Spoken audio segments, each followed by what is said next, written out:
Hello friends, welcome back to our channel. It's Rani vlogs. So ఇవాళ నేను సొరకాయతో పాయసం ఎలా చేయాలో చూపించబోతున్నాను. అది చూడబోయే ముందు మన ఛానల్ కనుక ఫస్ట్ టైం ఎవరైనా చూస్తుంటే ప్లీజ్ సబ్స్క్రైబ్ చేయండి, లైక్ చేయండి, షేర్ చేయండి. Thank you. దీనికైతే ఫస్ట్ ఒక సొరకాయ తీసుకున్నాను. చూసారు సొరకాయ అసలు ఎంత ఫ్రెష్గా ఉందో, చాలా లేతగా ఉంది కూడా. ఆ ఫుల్ సొరకాయలు నేను హాఫ్ పార్టే తీసుకుంటున్నాను.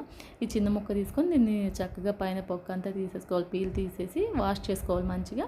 ఆ తర్వాత ఇలా సొరకాయ తురుముకునేది ఉండిద్ది కదా, ఆ తురుముకునే దాంతో సొరకాయని ఇలా సన్నగా తురుముకోవాలి. మనకి ఎప్పుడైనా స్వీట్ తినాలనిపించినప్పుడు ఎప్పుడు సేమియా పాయసం, సగ్గుబియ్యం పాయసం కాకుండా ఇలా సొరకాయతో కూడా డిఫరెంట్గా ఉంది, ట్రై చేయండి. చాలా బాగా వచ్చింది సొరకాయ పాయసం. సో ఇలా సొరకాయని అంతా తురుముకోవాలి. తురుముకున్న తర్వాత దాన్ని మిడిల్ పార్ట్ ఉంటుంది కదా, దాంట్లో కొంచెం సీడ్స్ అలా ఉంటాయి. ఇదైతే నేను పక్కన పెట్టేసాను, దాన్ని తురమలేదు. సో తురిమితే ఇలా చాలా మంచిగా ఇలా వచ్చింది అన్నట్టు. సో దాన్ని పక్కన పెట్టుకొని ఇప్పుడు స్టవ్ ఆన్ చేసి దాని మీద ఒక కడాయి పెట్టుకొని అందులో నెయ్యి వేసుకోవాలి.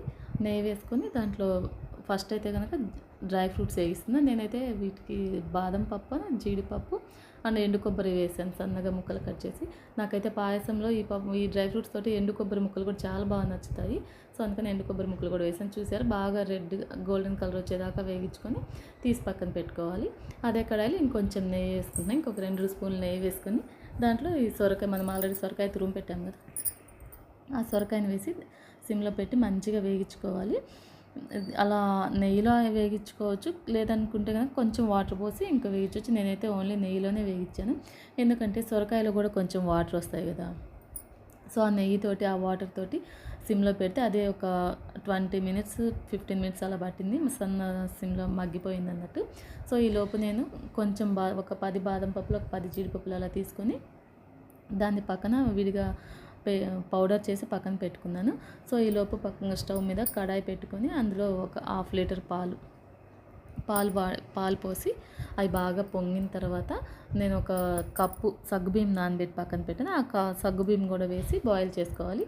అలా బాగా దగ్గరకు కొంచెం ఉడికినది అర్థమవుతుంది కదా సగ్గుబియ్యం. అప్పుడు అందులో మనం ఆల్రెడీ పక్కన జీడిపప్పులు, బాదం పప్పులు పౌడర్ చేసి పెట్టుకున్నాం కదా, అది వేసి మంచిగా మిక్స్ చేసుకోవాలి. ఇది ఎందుకంటే కొంచెం థిక్నెస్ కోసము. సో ఇప్పుడు అది కరిగిన తర్వాత ఈ సొరకాయ ఉంది కదా మనం వేగించి పెట్టుకున్నాము, ఆ సొరకాయ పేస్ట్ కూడా వేసి మంచిగా మిక్స్ అయ్యేలాగా కలుపుకోవాలి. నేను ఇప్పుడు డ్రై ఫ్రూట్స్ పౌడర్ వేసాను కదా, ఆ ప్లేస్లో మీరు కస్టర్డ్ పౌడర్ అయినా వేసుకోవచ్చు. నేనైతే కనుక ఇది బాగా టేస్ట్గా కూడా ఉంటుంది కదా అని చెప్పి వేసాను. సో ఇప్పుడు కొంచెం ఒక 2 ఇలాచీలు అలా దంచి వేసాను. చాలా బాగుంది టేస్ట్ అయితే కనుక. చూసారా అసలు సగ్గుబియ్యం కూడా ఉడికిపోయాయి. ఇప్పుడు సొరకాయ మిక్స్ కూడా మంచిగా కొంచెం మిక్స్ చేసుకోవాలి, ఎందుకంటే అది కొంచెం ఇదిగా ఉంది, థిక్గా ఉంది కదా, అందుకనేసి. ఇప్పుడు బెల్లం వేసాం కదా, దాంతో ఇంకొంచెం లూజ్ అవుతుంది. నేను డ్రై ఫ్రూట్స్ పౌడర్ కూడా వేసాను కదా, దాంతో చూసారా అసలు చిక్కగా వచ్చేసింది, బాగా చాలా బాగుంది కనుక. ఇంకా ఆల్రెడీ మనం వేగించి పెట్టుకుందాం కదా డ్రై ఫ్రూట్స్, అవి వేసుకోవడమే, ఇంకా దించేసుకోవడం. అసలు ఎంత టేస్టీగా ఉందో చూడడానికి, అసలు టెక్స్చర్ ఎంత బాగుందో చూసారా. పాయసం కొంచెం వాటర్గా ఉంటే సొరకాయ పాయసం కదా అంతగా అనిపించదు. ఇట్లా డ్రై ఫ్రూట్స్ పౌడర్ వేయడం వల్ల థిక్గా వచ్చింది, చాలా బాగుంది. సో మీరు తప్పకుండా ట్రై చేయండి.